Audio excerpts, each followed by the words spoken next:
Hey everyone, welcome back to my channel. If this is your first time here, my name is Angel, and today we're going to be doing some more Halloween DIYs.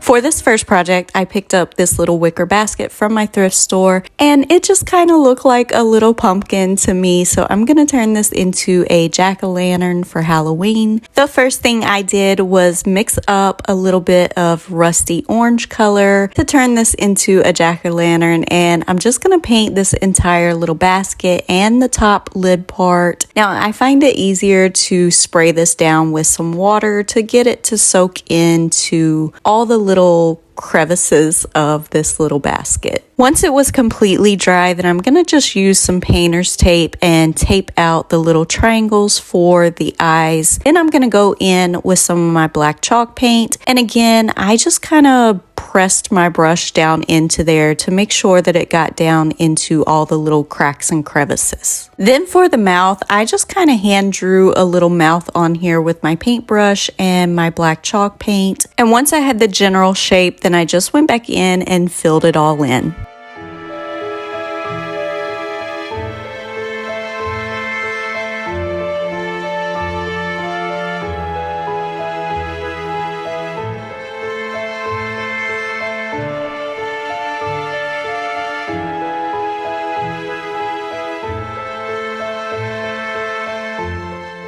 For this project, I'm going to be using this little birchwood piece that I got from Dollar Tree last year, and then also one of these large birch rounds that I got off of Amazon to make some little ghosty paintings. Starting with the long, thin one that I got from Dollar Tree, here I'm just kind of drawing out a ghost with my pencil. That way, if there's any details I didn't like, I could just change them. Then I'm going to start by painting the background first before I paint the ghost, and I'm just using some black chalk paint to fill in most of that background. I left some of the wood showing and also left that bottom piece. Now you can also see here when I was drawing with my pencil, I did some little shadow lines on the ghost as well as a pumpkin. So I'm going to start with some brown paint and I'm going to go over all those little shadow lines and also around the pumpkin. Then I'm going to take that same brush, and I barely have any paint on here, and I'm just going in and doing some shadows, and then I took a little bit of black paint and filled in where the deepest shadows would be. Again, I barely have any paint on my brush while I'm doing this, and at this time I also filled in his eyes. Then I'm going to go in with some white acrylic paint and go over this entire ghost, and since this paint is thin, you're still going to be able to see where all those little shadows are going to be. Then I used some orange paint to fill in the pumpkin. I also used that same orange color mixed with a little bit of brown to do the flooring, and I just blended that up into the black background. Then I went over my ghost one more time with another layer of the white acrylic paint. Then while that layer is still wet, I was able to go back in where all those little shadows are and kind of blend those into where the flooring is and also into the ghost. For the larger birch piece, I wanted to do an outside scenery. So I'm first using some wet white acrylic paint to do a bunch of the background and just blending that with some black and mixing it with the white and kind of making a grayish nighttime sky. So I just continued blending that with that water until I was happy with the coloring.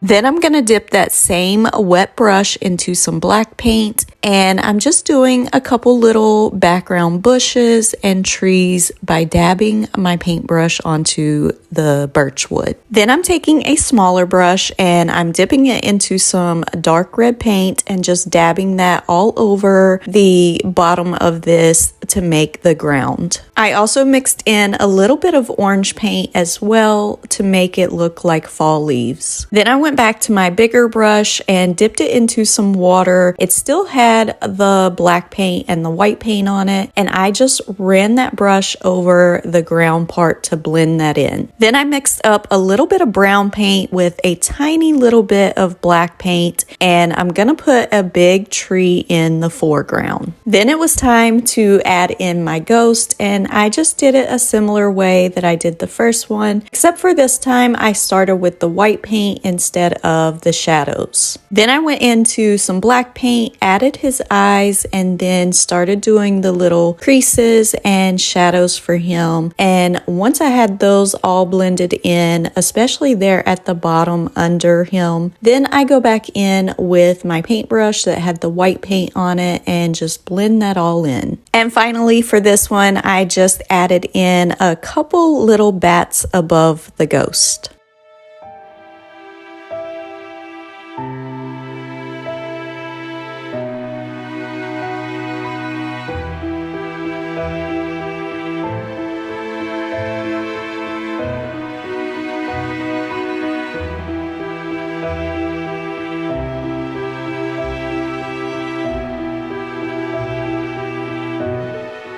For this project, you're just going to need a book. It can be a thrift store book or a Dollar Tree book. It doesn't matter. Any book will work for this. I happened to pick up this little book of poems from my local thrift store. So the first thing I needed to do was remove the cover. So I just used my little box cutter and cut the pages so that I could remove that cover. And in this book of poems, it just so happened that there was a poem that was about a little ghost. So I decided to remove those first few pages so that I could use the ghost poem for this project. Then I decided to paint the spine of the book with some Waverly chalk paint in the color plaster just to cover up that brown cardboard that the cover left.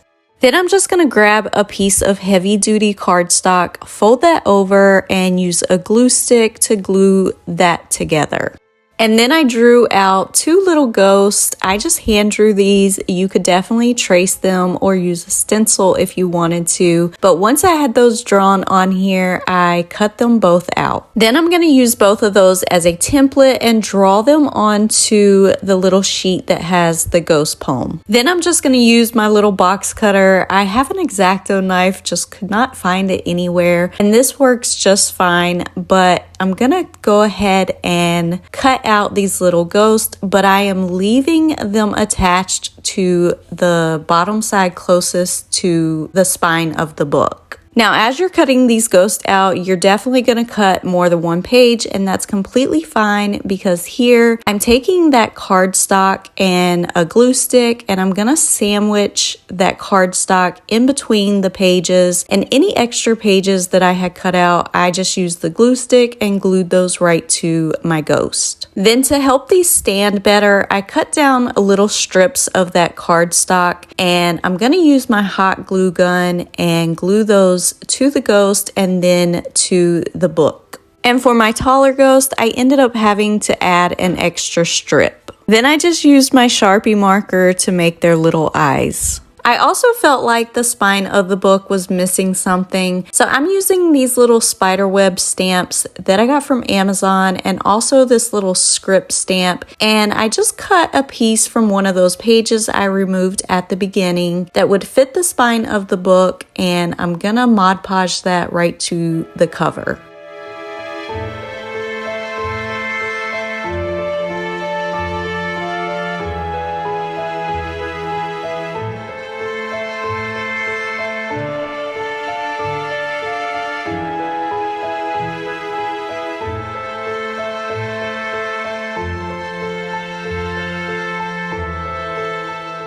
For this project, I have been dying to get my hands on this Home Goods Headless Horseman. Last year, I got the one with him on the horse. This year, I have not been able to find him. But while I was at Home Goods, I did see these little nutcrackers, and it gave me this great idea to use a nutcracker to turn into a headless horseman.